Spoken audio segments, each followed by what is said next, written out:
please, I want to start from right to left. I want everybody to kind of introduce themselves and we can get to know our guests a little bit more, because y'all came in giving great information to start us off correctly, but I want to personalize you with the audience. I want the audience to know exactly who we're speaking with. So please, to my right, if you're watching on Facebook Live, you will see her on the far right. Please, what is your name? Hi, my name is Daniela Gumbo Apia. I'm I was about to say 29, about to take away a year. I am a 30-year-old specialist nurse practitioner by profession who splits her time between Ghana and London. My family and I, including my mum, who's to my right. Nice. Okay. Wow, I would have never known. Hey, you was having babies young. You look like, yeah. Fountain of youth. I would have never had known. Okay, yeah. We came, or Mum actually, or she would tell you about her story herself, but came to Ghana. Simply just struck of luck in COVID, but came to Ghana and then pretty much stayed just due to the lovely welcome we've received in Ghana. My sister was previously married to a Ghanaian before she passed, so we've had a strong connection. I think even before my time, back in the days of Sally and Robert, taking it old school way before my time. Zimbabwe and Ghana, they've had very strong connections, and I think my husband and I, we kiki about it and say we are just continuing with rebuilding and So where's your husband from? He's from Ghana. Okay. Hence Where did y'all meet? Mum's not just mum, she's a matchmaker too. Y'all met in Ghana or Zimbabwe? No, we actually or London? In London. Okay. We met in London. Nice. By way of a nice introduction. So if anyone's listening, if your mum says I've got a hookup, I mean, if your mum's like my mum, I say, if your mum said she has a hookup, that means he has money. Yeah. So mum actually introduced us, and I haven't looked back since. Ghana's just been amazing. We've been doing some work with marginalized women in mining. We are we've started working with children and young adults that have epilepsy in Ghana as part of a foundation that my mum and I have started in honor of my late sister. Just carrying on from just what she had started to do, and we just want to see her legacy continue going forward so that her kids can see this is what mum started and this is what grandma and auntie have continued. Congratulations. Yeah. So that's me. Okay. Nurse practitioner, did you study in Ghana or studied in Zimbabwe? I studied in London. You do everything. This is not an episode on London. Well, I actually left. I left Zimbabwe when I was 7. So a lot of people find it very bizarre when they hear me speaking in Shona to my mum, because they automatically assume I do not understand or speak Shona, but I love speaking in my language. Nice. Teach a child in the way they should go. I think it's just important for especially for diasporans who are born in a different country, to still stick with your nationality and still stick with your heritage, because that is a part of your story. And the moment you start to water it down and you say, I don't speak the language, and it happens that I have friends who say, I don't speak the language, but they came to England a lot later than me. But it's just so important to understand the culture. I might not speak perfect Shona. I think I speak Shonglish. So, Shonglish. So when you did the language that you, the Shona. The Shona that you speak now, is that the one you learned as a child? Or did you take additional lessons and you continue to learn even when you was in London? Oh, no, this is in the house. When we went to England, it was very much, we spoke with our mother tongue. It was when we were at home, we spoke in Shona. And again, it's very easy for us to kind of stop that because you're in a different country where everybody's speaking in English. But I think again with Zimbabwe, English is still one of our major languages, and you would find it's spoken by pretty much everyone. I remember both of my grandparents, even into their old age, they spoke English. So it's but it was very much when we went to England, my mum made a very cautious effort to say when we're at home, we will, this is Zimbabwe at home. When you enter the front door, this is Zimbabwe. We will speak the language. We will, we'll teach you how we do things, as we would do as in Zimbabwe. So I was taught how to cook sadza. I burnt the pot a few times, broke a few mugoti. mugoti, so which is like the wooden ladle that you would use to cook. Okay, say the name. Mugoti. Mugoti. Mugoti. Mugoti. Yeah. Okay, and what is mugoti? So it's literally just like a wooden ladle, and it's a specific one. If you use the what's a ladle? Like a cooking, a cooking utensil. Okay. If you use, the baking ones, the size you can make it work, but you have to use the one with the long arm and the flat base. That's how you get your sadza nice and smooth. Yeah. Or some might call it pap, but I'm a true Zimba, so I will call it sadza. Sata. So what's sata? Sadza, it's actually just it's maize. Okay. Maize that's been made into like a powder, and then Ikwele. Yeah, it's the same thing as akwele. Yeah, okay. it's literally just the exact same thing. So again, this is interesting how Ghana and Zimbabwe, see, it's not just in relations that in relationships that we go, it's even with our food, we have a lot of similarities. So it's just, I remember learning how to cook sadza as a child, and I remember being like, this is, you'd see like your older aunties doing it, your older siblings doing it, and you're thinking, I can't wait till I can really like grind the sadza and make it soft, and I don't want it to have lumps, because if you have lumps, you won't hear the end of it, because that's when you say you've cooked mbodza. Okay. So it's like the sadza's not hitting like it's supposed to hit. I've been to a Zimbabwe restaurant once. And I had rice with peanut butter. And what is that called? I can't remember the name, but it was rice and peanut butter mixed into the rice, and it was so good.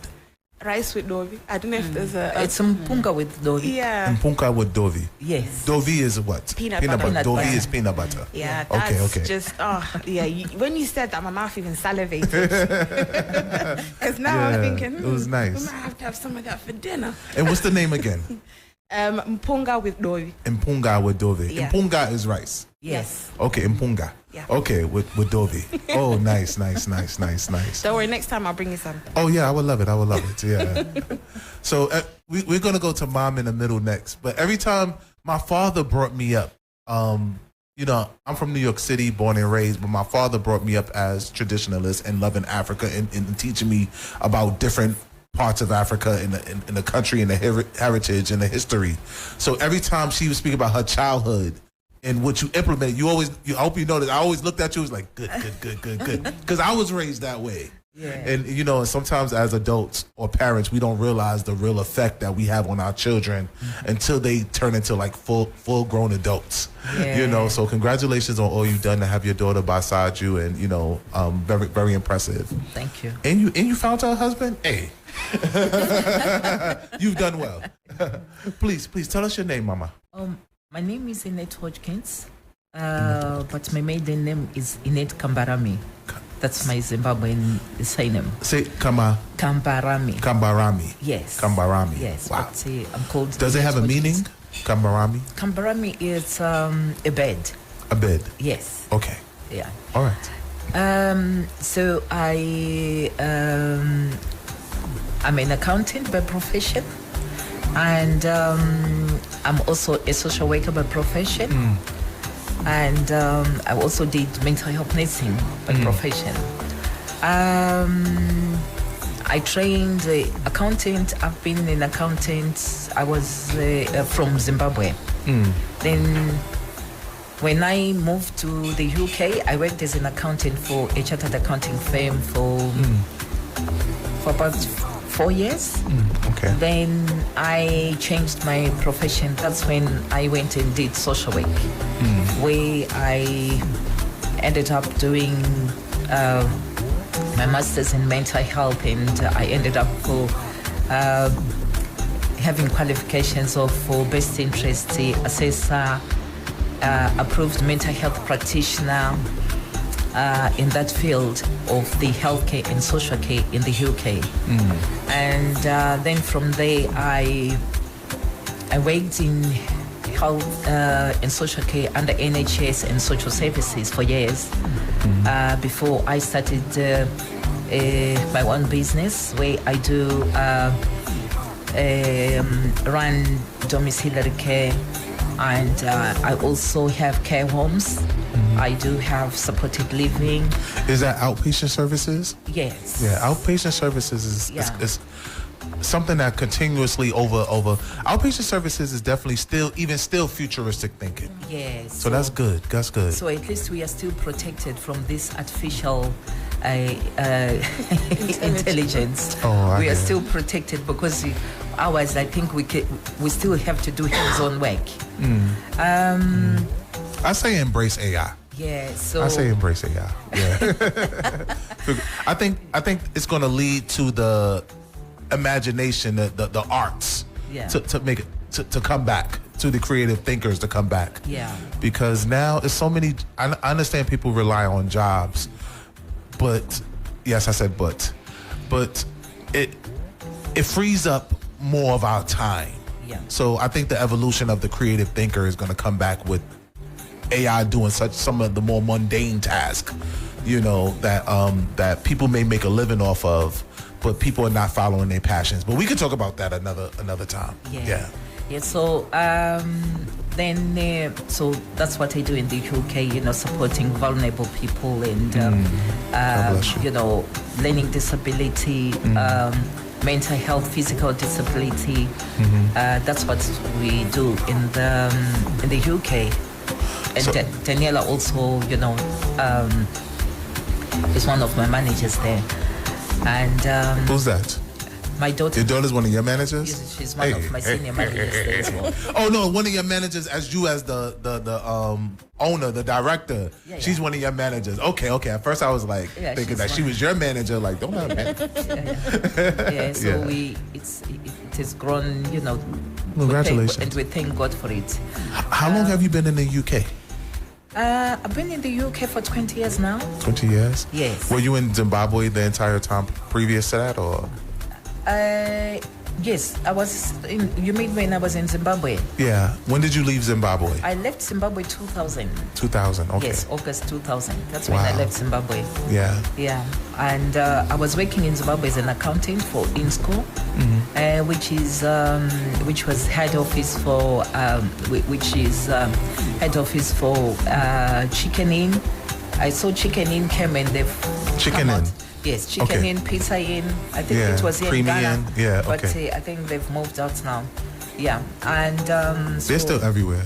Yeah, so I was working for them as one of the accountants there for the fast food division. Yeah.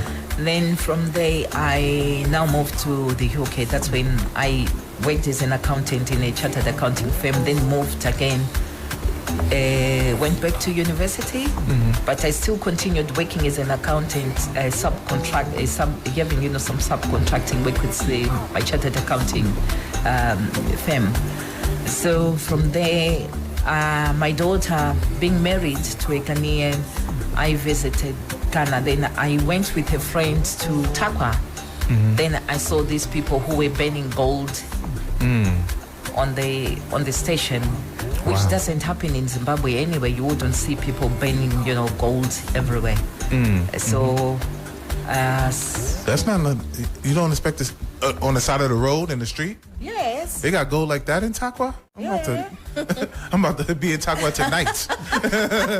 Bright and early in the morning. Yeah. So it's something which just intrigued me, and I went back to England. I prayed about it, and hopefully God said, "Go get that gold." Then I came back. I came back to visit because I just wanted to find out exactly what do they do, So I came back, but then I came back. I was supposed to be here for 2 weeks, but then after 1 week. That's when all this COVID and we were told all airports are going to be closed, so which means I needed to go back. But I said, no, I was not going to go back. Because why did the Lord let me come to Ghana when he knew it was going to be closed? So maybe I'm here for a mission. So that's when I started investigating how this gold business goes and all that. So I ended up, registering gold, going into the gold business in Ghana. So that's where we are. We've got our licenses. We thank God for it. Congratulations. And exporting gold. So that's how. Where do you export to? Anyway, in the country, everywhere, where there's a The market. country, the continents, the world? Yeah, the whole world. Okay. The license is for the whole world. Yes, so you can export it anyway as long as there's a market there. So that's where we are. We are into mining. And my daughter, my late daughter, because I had 3 children, the first one who was married to a Ghanaian, she had started a blog in epilepsy, and she wanted to have a charity in Ghana.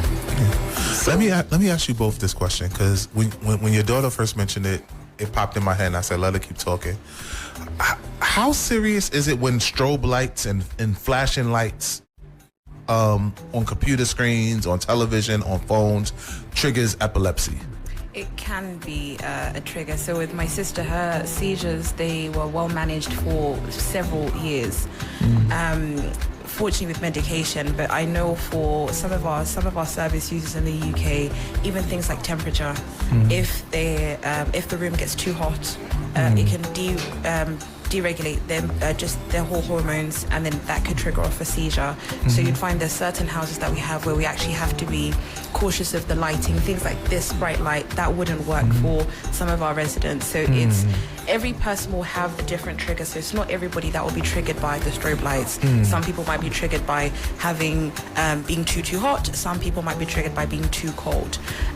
Most people, they can know their triggers, and when they can know their triggers, then different things can be implemented, but this does take time. I remember with my sister, one of the things that she would be able to do was a smell. She would often say, "Oh, there's an aura," and then she would know she's about to have a seizure. I've worked with other people who they would also talk about having that aura, and then they would know, or they would at least be able to alert somebody that I'm about to have a seizure, whether it's pressing a personal alarm, or some people are fortunate enough to have an assistance dog which knows when they're about to have a seizure. They can get into the recovery position in time. But unfortunately, these are things that are still, it's a work in progress. As much as medicine has evolved, I still think there's still a lot of work that needs to be done, especially when you're in a third world country, when it comes to the right treatment and the right support even that the family need, because you'd be surprised as to how many people don't actually know how to put somebody in a recovery position, which they need to do after somebody has a seizure. That's on the side, right? You lay them on the side so they don't choke on it. Even things like making sure that they're not, they house their tongue whilst they're having a seizure. Do they have any jewelry on? There's so many people that we've spoken to, they don't know these things, but then if let's say they're having a seizure and they've got a necklace on, that could actually strangle them, which could ultimately lead to a more catastrophic a more catastrophic event. But these are just things that we have picked up on through conversations with people in Ghana, people in Zimbabwe and other African countries, where we do think there is some work that we still need to do to make sure that people are aware. And unfortunately, there is still this stigma of people think, oh, it's witchcraft when you have a seizure, but it's not. Unfortunately. So yeah, there's still a lot of work to do. Like mermaids. Yeah. Okay. So let us get to our final guest on my far left. I know it took some time, but we're here. Yeah. Yes, how are you? I'm fine, thank you. Great. How are you? I'm doing well. I'm happy. I'm celebrating my birthday this week. Awesome. Yeah, I get to say it. Yeah. Late belated. Oh, Madasi, thank you. Have you been in Ghana? Okay, I've been in Ghana since end of May 2015. Wow. Okay. Yeah, I came to Ghana because of work. I got appointed to an organization which is continental. It's a Pan-African organization, so they recruit other people from other countries in Africa. It's an organization that works with universities in Africa. So it's called Association of African Universities. Oh, wow. Yeah. What made you come to Ghana? Why'd you come to Ghana? I actually didn't plan to come to Ghana because I was working in Uganda I had been in Uganda for about 7 years. Amazing. And then I thought maybe I need a change. So then I happened to see a job being advertised. I'm in the area of information technology. And So how do you feel about what they said about IT? I don't agree that AI is a risk. Okay, so it's 2 and 2. Yeah, Okay. yeah. So I take it almost like when the calculator came, Yeah. people were very negative about the calculator and they said students would now copy. But with time, the calculator has been situated to support, students. Yeah. So the same way, I think the way that we test learning, effective learning has to change. So we now must not ask students to do things that they can go and reproduce from ChatGPT. So we need to be more creative about assessment. Yeah. And also we need to train the teachers, the academics, the adults to really understand what AI is. Yeah. Because if they don't know, then the students will actually be in charge of the classrooms instead of the teacher. Yeah, so there's a huge requirement around capacity building, and then we need to align this AI to what we want to come out of the children. Upon my research about Zimbabwe, I saw conflicting reports. One said that Zimbabwe has the highest literacy rate in all of Africa. But then others said that the Zimbabwe economy caused thousands of teachers to leave, and there's an education crisis in Zimbabwe. Since you've been speaking on education in the classroom and teachers, how do you see Zimbabwe education? I think Zimbabwe's education has developed over the years, because I think currently I will speak about universities because that's what I'm familiar with. We have about 12 public universities. We have about 8 private ones. Yeah, we have a number of colleges, and the population is about 16 million. So I think Robert Mugabe and his government did very well in terms of training people, because when the government came in at that time, they forced everyone to go back to school. There was actually hot seating. One school could host like 3 sessions of learning.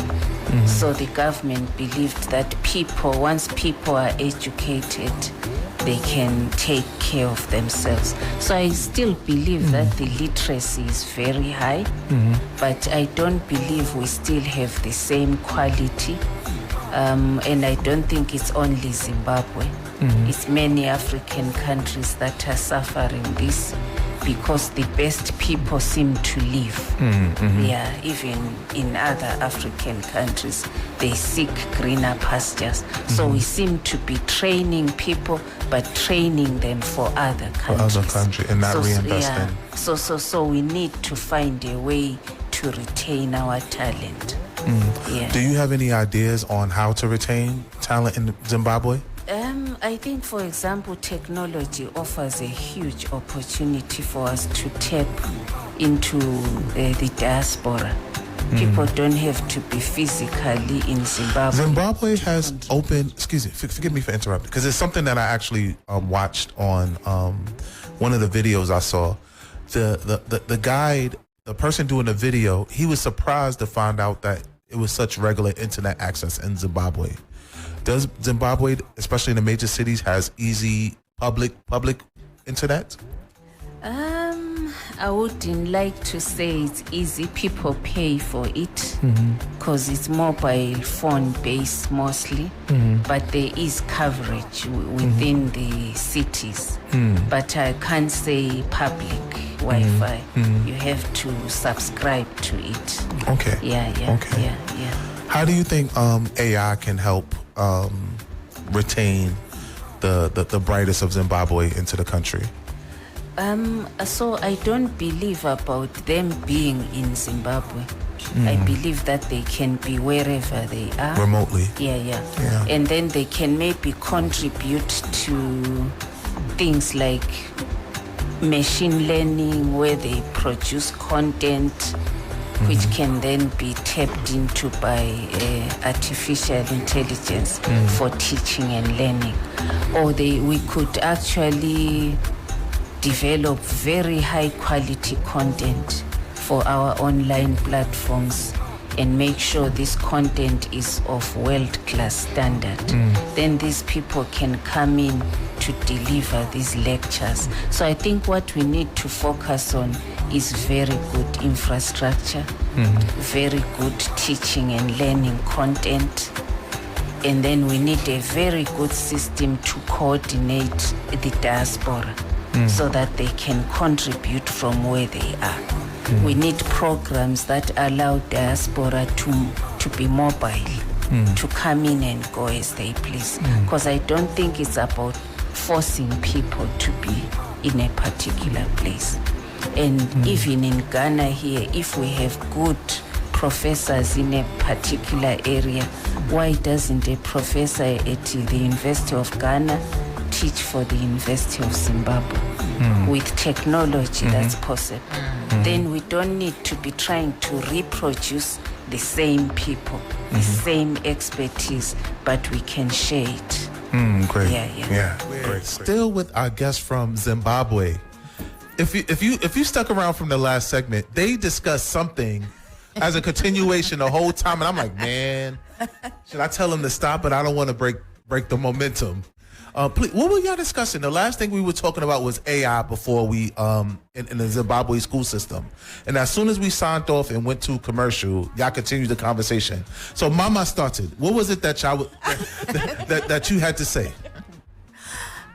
I was saying this artificial intelligence. Yeah, you'd find lots of people, who were just maybe like saving in the shops. They are going to lose. They are losing jobs, and they are not being replaced. Yeah. Because of this artificial intelligence, because they don't have anything to do there. I'll give an example. If you go to England in Tesco, and maybe we used to have maybe about 15 tills. Now you'd find we only have got two tills only, and we have only maybe one. We're saving another 10 because it's self-service. Yeah, you scan as you go, and when you can. There's one way you can pick up, then you come and you scan and you pay. Yeah, and there's another one where you take your scanner, like so Home you're Depot. Scanning. Yeah, as you go, and then you pay yourself. So it's only when you get stuck, when this till operator will come and assist you, will only tell you what to do. Yeah. So which means all these 15s, they don't have jobs anymore. Then we do have a restaurant where you scan, because even on the trains as well, you scan. And so let me just give it context for our listeners. Yes. Let's say if you went to Chicken Inn, since that's what you brought up, Chicken Inn or Pizza Inn. Yes. And instead of having to talk to the young lady or the gentleman behind the counter, yes, you just typed into a computer what you wanted to order. Yes. And then you just scanned your card. Yes. Then one person in the back will come out and bring your order. And even in the United States, like McDonald's or places like that, Yes. another machine will come out and bring your order. Yes. So one of the issues she says she's having, so what are all those people who lose those jobs Yes. are going to do? Continue. I just want to give the context from. Yeah, because for me, I'm just thinking, what are they going to do? It's the same thing even in our health and care industry as well. You'd find we used to have the manual things, like when somebody has to open the door, you push the wheelchair, you do. All those things are going because instead of me having maybe 2 staff members, one opening the door, we have got all these sensors now. Even a sensor for for water. Yeah. And a sensor which dries you. You don't need somebody to dry you with a towel. Yeah. No. Yeah. You get in. You. The moment you are getting into the shower, the doors they open. Yeah. When they open, you get in the shower. It knows you are there. It shower you. Yeah. And then it knows you have finished. It will dry you. So which means all those people, what are they going to be doing? I think Sorry, I don't mean to laugh because the IT I was people, real quick. I'm we sorry. have got the IT people already who are working in the background. It's them again who we have got there. They are keeping their jobs because they were IT people. Yeah. No. But what about this layman who didn't even have a clue of IT? What are they going to do? So please, as much as I would love to continue this conversation, I keep seeing on my screen my producer saying Zimbabwe. Zimbabwe.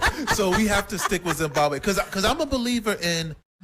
I can't even tell you what I believe in because then I wouldn't be listening to my producer. So now this actually is a good transition into the economy because we are talking about jobs. As I research the economy in Zimbabwe, this is the story I told earlier. I briefed that earlier. They started talking about in Zimbabwe that the economy had went so bad that they had to create a $100 billion note. And then as I did further research, they said not only did they make $100 billion notes, they had to create a $100 trillion note. And that inflation in Ghana, when I first came to Ghana in 2015, when I first started visiting Ghana, I think the Ghana CD to the American dollar was 5.1. And I think now we're hovering around 11. But they said inflation in Zimbabwe has gotten so bad that they really said the inflation was over 80,000%, and that the inflation hit infinity. Like that's what they were saying. Inflation has reached infinity, which is mind-blowing to me.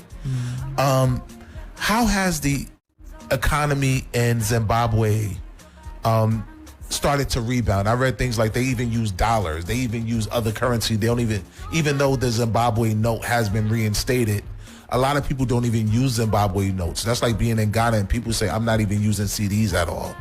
Are you familiar with what's going on with the Zimbabwe economy now? Yeah, we are.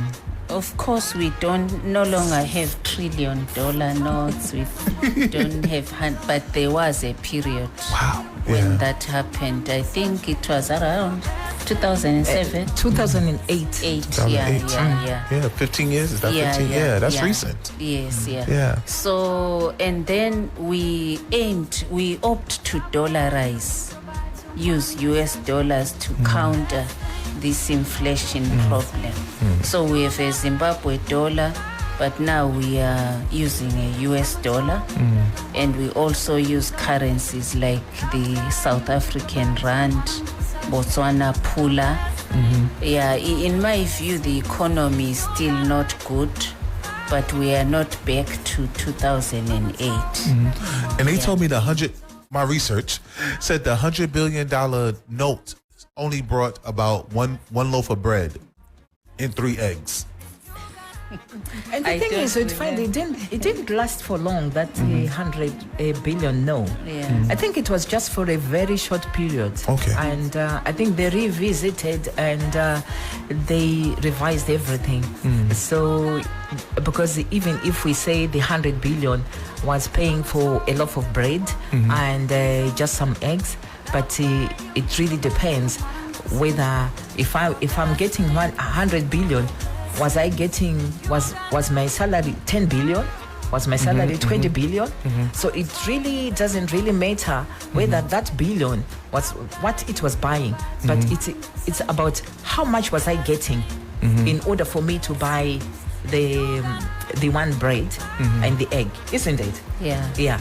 I think the salaries were highly inflated. People's salaries at that time were never, they kept. So it kept up with the inflation. I think things were difficult. Things were difficult. I think like any other country, you know, they when it comes to inflation, you'd find we always have different grades of people who are living in any other country, especially here in Africa, even in England as well. You'd find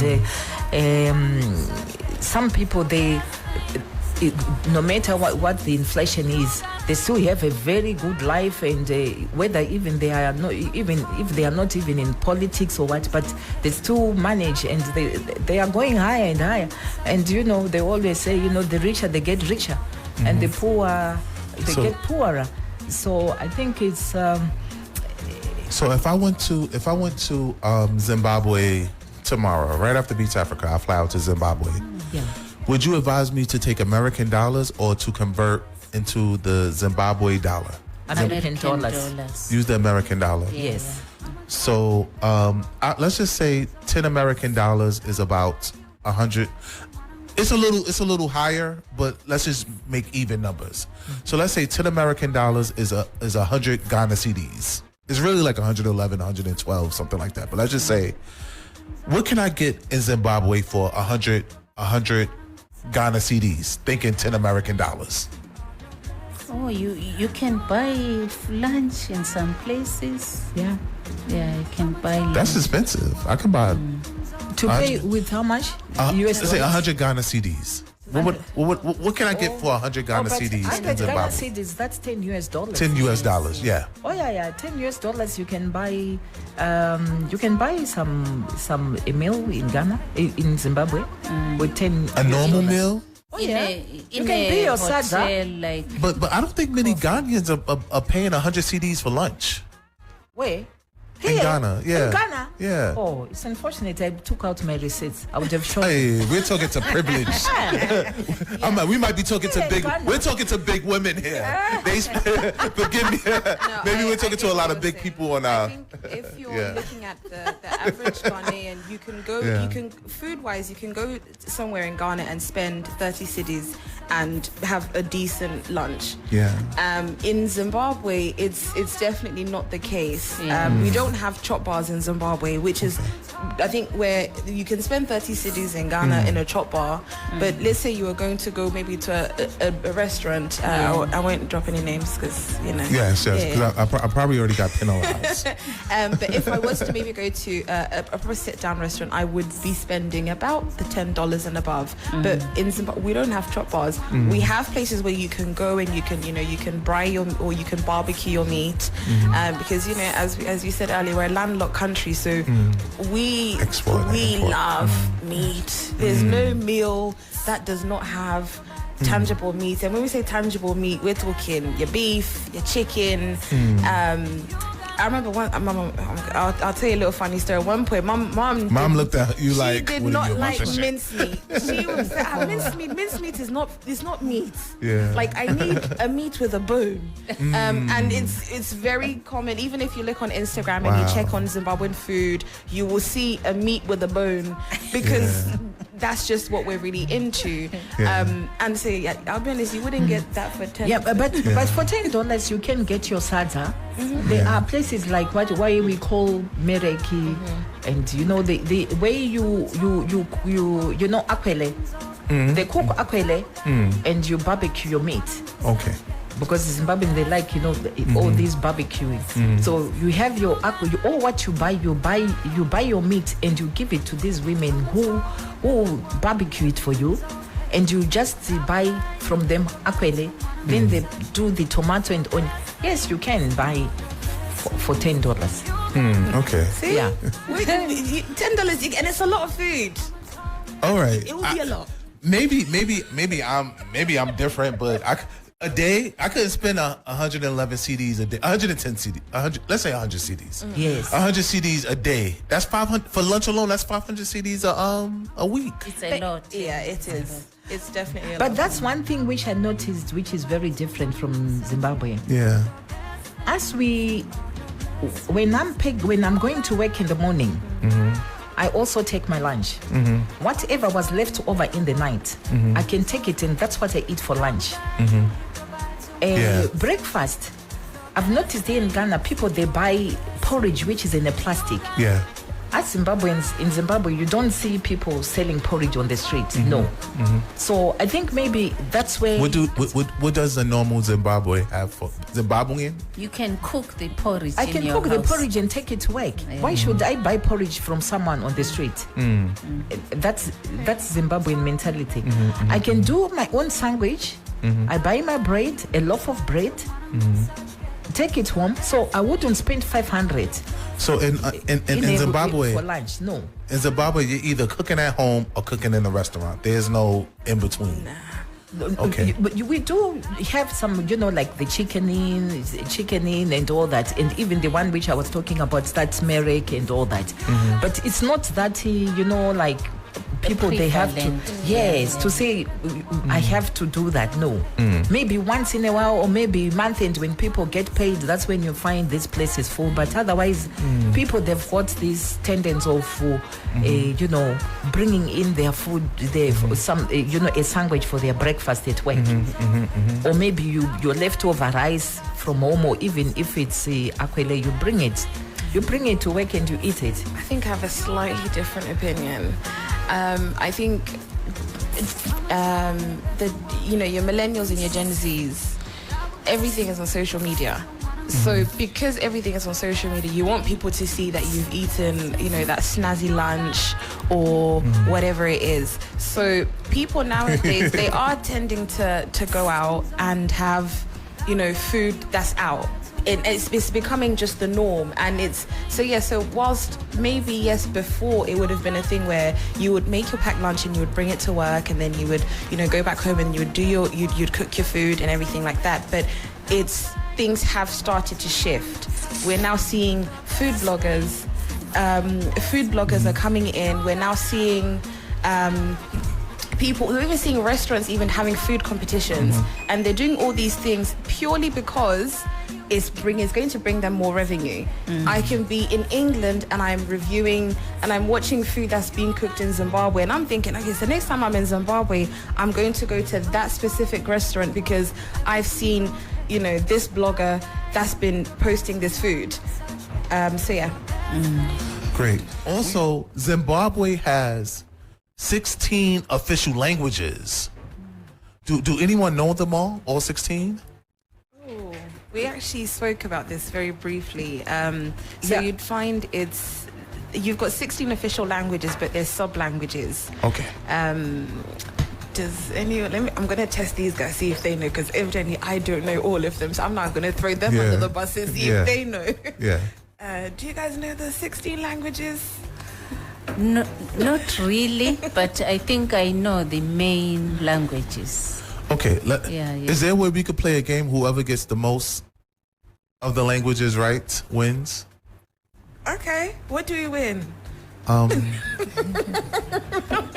You win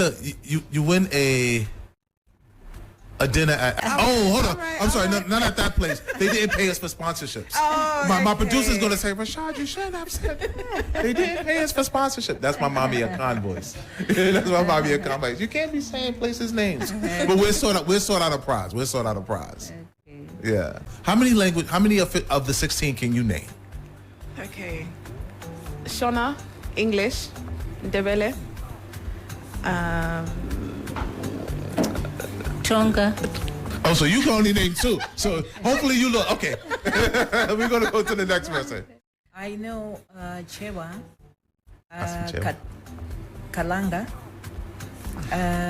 Nambia, Shangani, Ndebele. Say it again. Ndebele. It's not on this list. It's in alphabetical order. D. It's ND. ND. Hold up. Yes, it's right there. Then we have Soto. Soto, Twana, Twana, Venda, Benda, Kosa. Kosa. It begins with an X, right? Yes. Kosa. Yeah, okay. You've done well. You named half and you didn't name English. So you got more than half. Oh, because English was already... Yeah. That's why I said you got 8.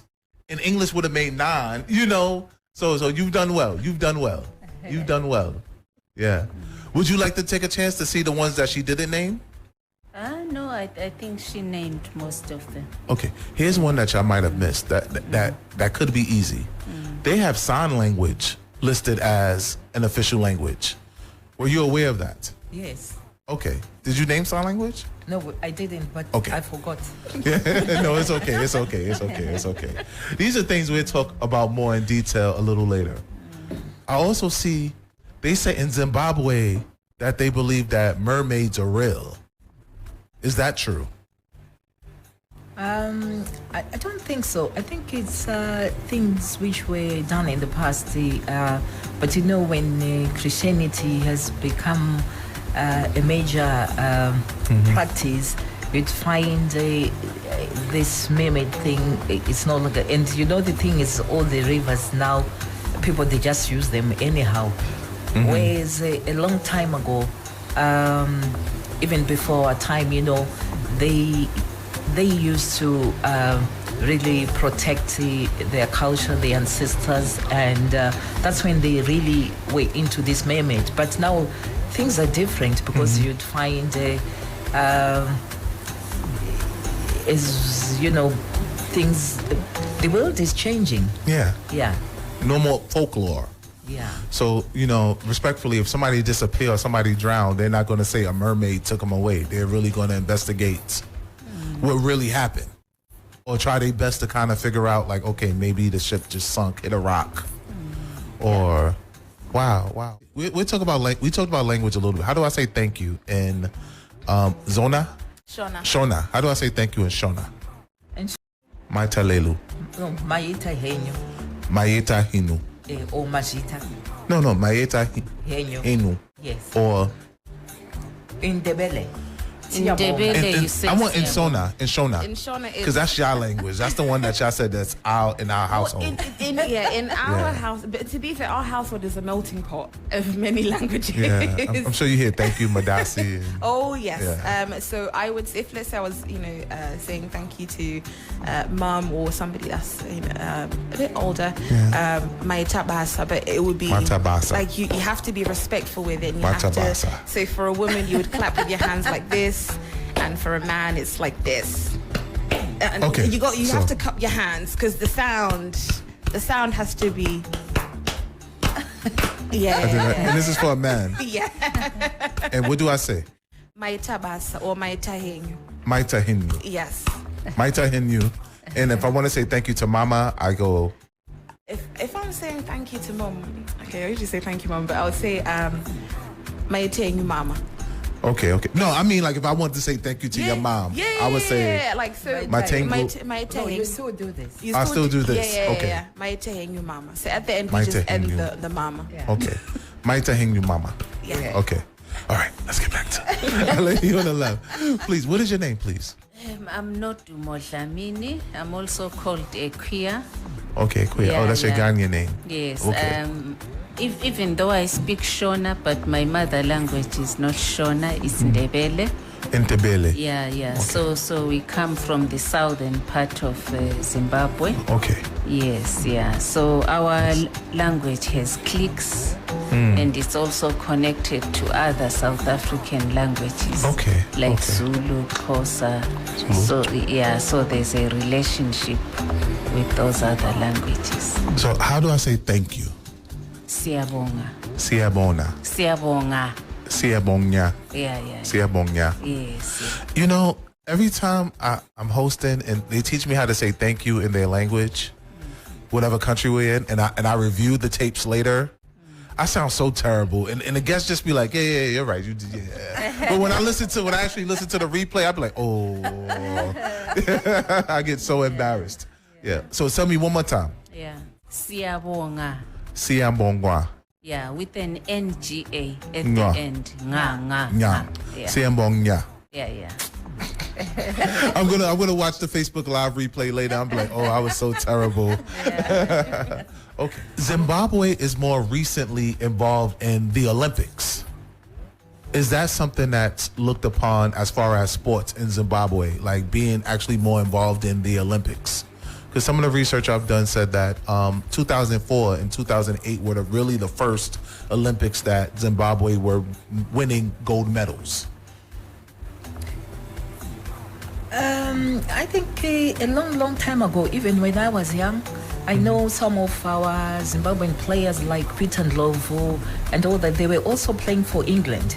Okay. That was a long time ago. And maybe it's something, we would say whether it's political, whether it's we don't really know why things changed on the sports side. Whether it could be political, we don't know. Whether it was now not being really pushed up into sports, because what I know is, for me, I know there are quite a lot of Zimbabweans who got even scholarships in America because they are very competitive in sports. We know we do well in cricket as well, and swimming. And this one who do the what do you call it, the race, the car racing, what is his name, this mixed race one?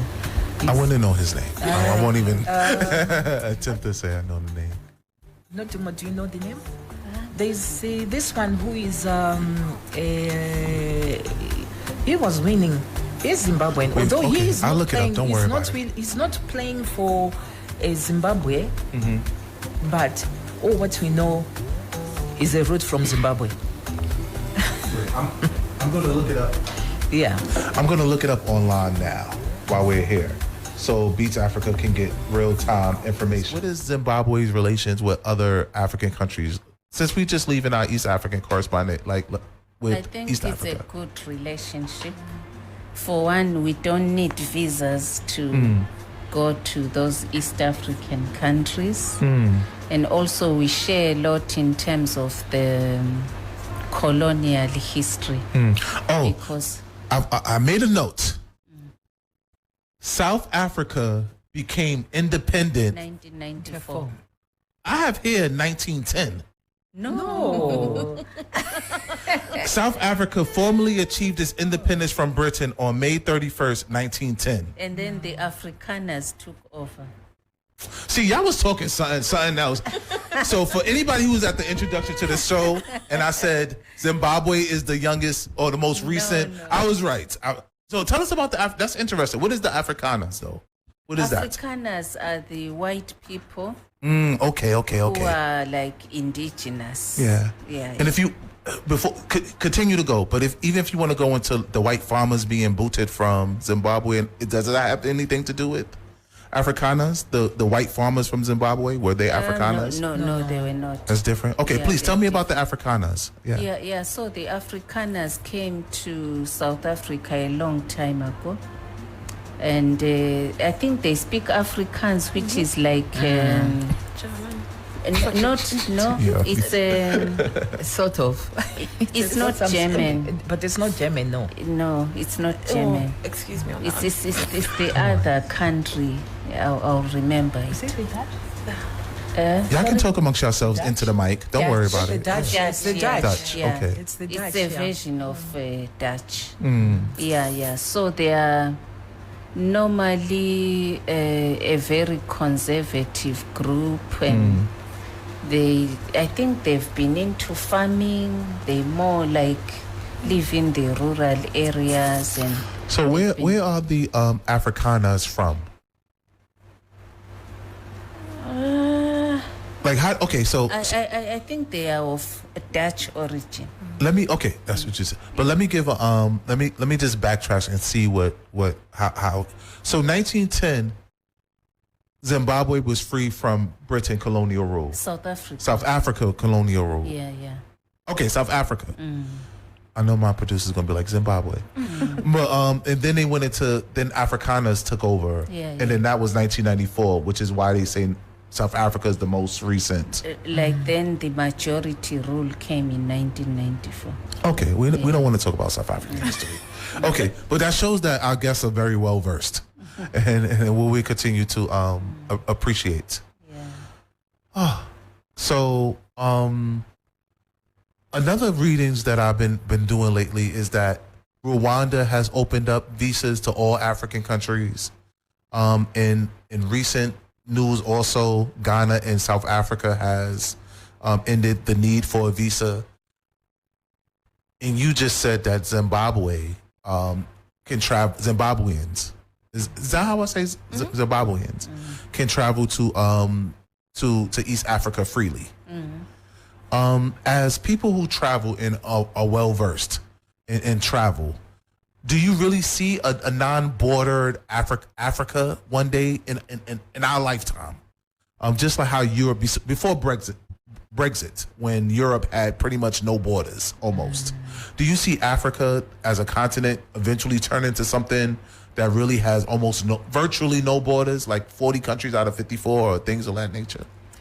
Are we including Morocco when you're talking of Africa? Yeah. That's a different story, because I consider sub-Saharan. When I say Africa, I think sub-Saharan Africa.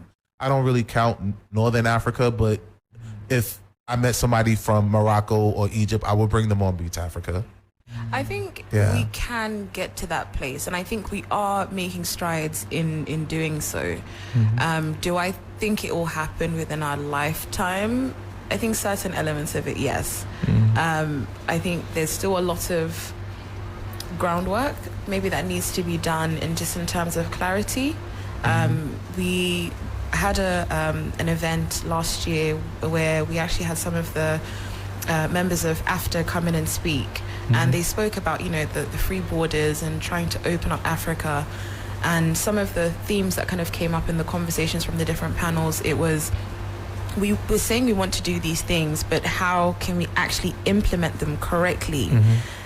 Because it sounds amazing on paper, but it's going to actually physically take a lot of work and a lot of collaborative work and a lot of people being in agreement.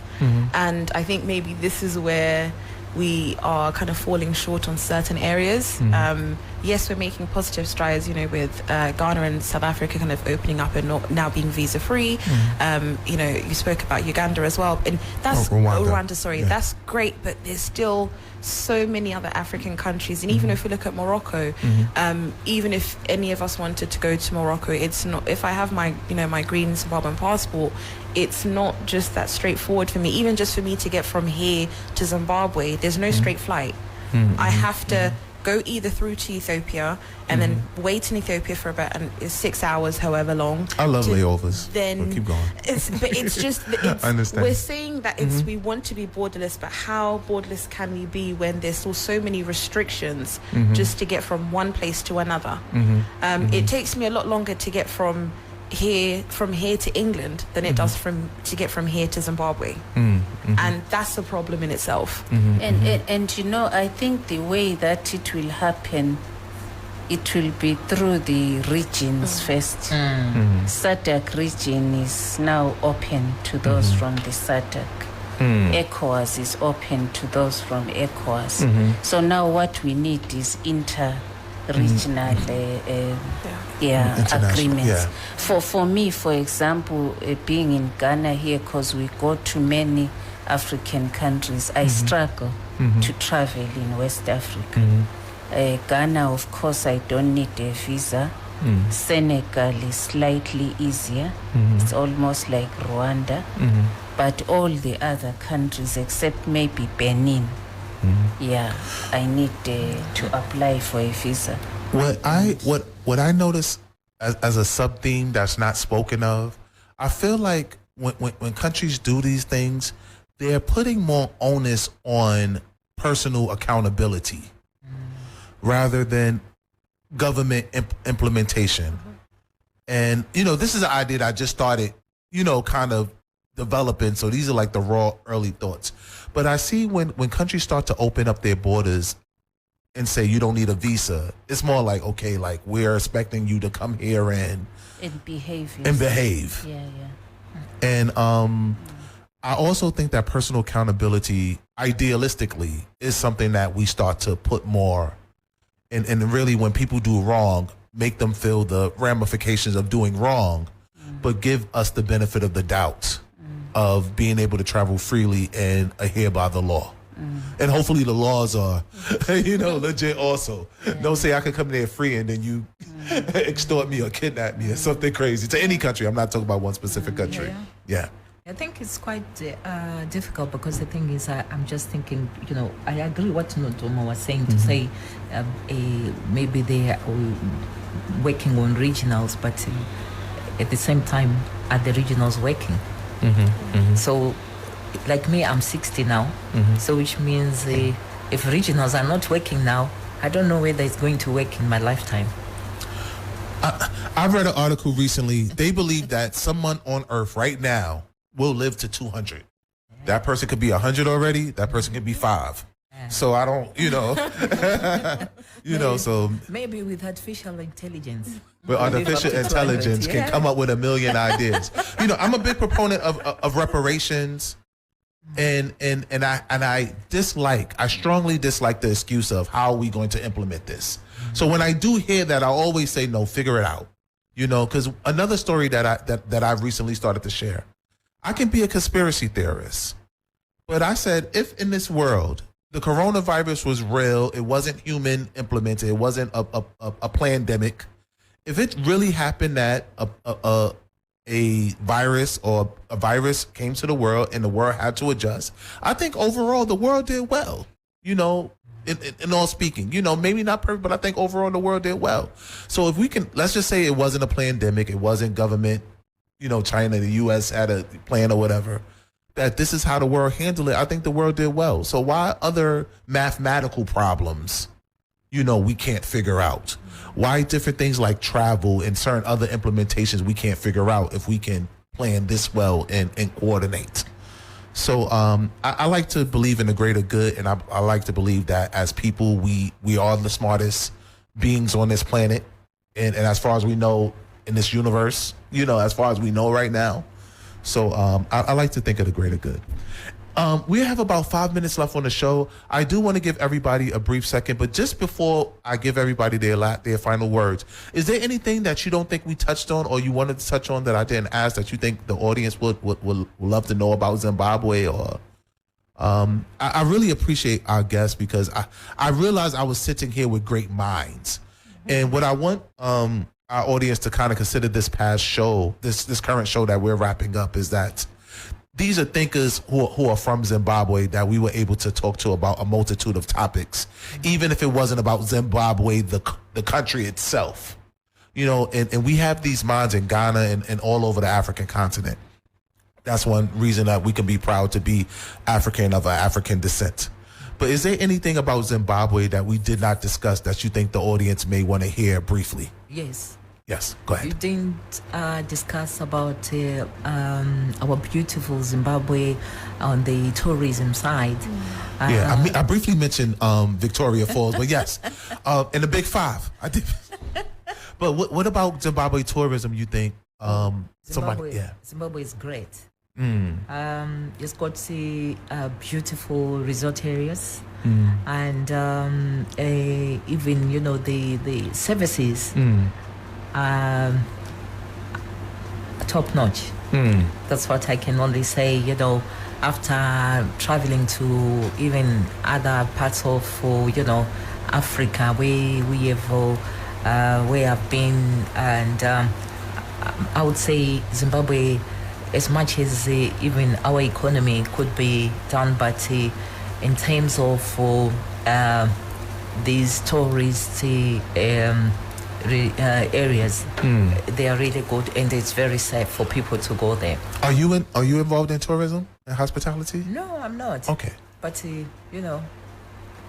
August I was in Zimbabwe. Yeah. Yes, and as much as because I know sometimes people, they think, oh, is it safe? But if I tell you, it's very safe. to go to Zimbabwe, even to go to, all these resort areas. They've got very nice areas. And Daughter was saying about nightlife. You were saying nightlife in Ghana and Zimbabwe is different. It's more about the restaurants wise. I would say that's definitely one of the biggest differences. I think again, just nightlife in Africa generally, we're starting to kind of look at our Western counterparts and just kind of looking at what they're doing and just kind of trying to mimic that in Africa anyway. But in terms of Zimbabwe, obviously one of the biggest differences between Ghana and Zimbabwe is the lack of chop bars. And one of the biggest things, kind of the meeting and food, those are very integral parts of any gathering within the Zimbabwean culture. Whether it be meeting for a funeral, whether it be meeting just as a family, there's always this openness, and it's a genuine openness of come, let's eat, let's be merry, let's enjoy. Zimbabweans love a good time. We're here, I think that my cousins always say we're here for a short time, and I'm here for a short time, not for a long time, so let me enjoy myself. Great. That's literally just the motto. Great. Great. So we have a minute left. Any last words, any quick last words? Come and visit Zimbabwe. Our doors are open. We can't wait to embrace you. We can't wait to share our beautiful land, our beautiful food, our culture, our music, everything. Come and enjoy. Great. Any last words? I would say Ghana, they've welcomed us and they look after us. They are, nice people in Ghana, very calm. Same as Zimbabwe.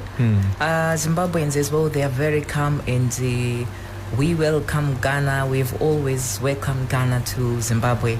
And I think we will continue having this peaceful relationship between the two countries. Oh, great. I love Ghana. Oh, yes. Yeah.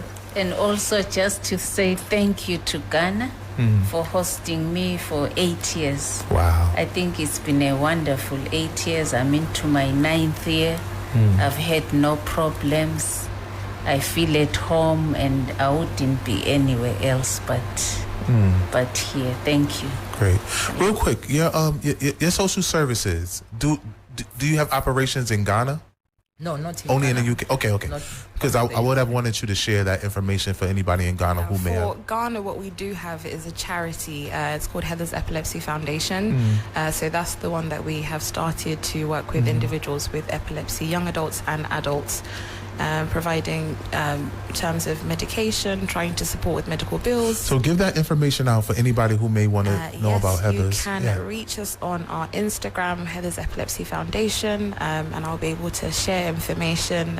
We are hoping to do a nice bigger launch next year, so I would definitely be next year's around the corner. I know, definitely be inviting you and the rest of the Beatz FM family to come over, and thank you for having us in, because it's my second time being here. I've enjoyed myself again. Okay, one last thing, because the tech people are about to come in and say, Rashad, get off the air. Yeah, okay.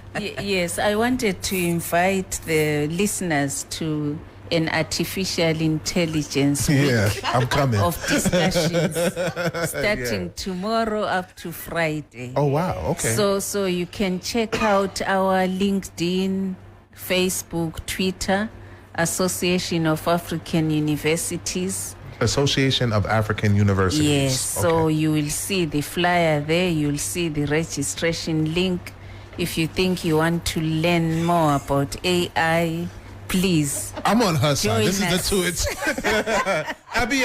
Be the final vote. AI or no AI? AI. Okay, so AI has won. Yeah.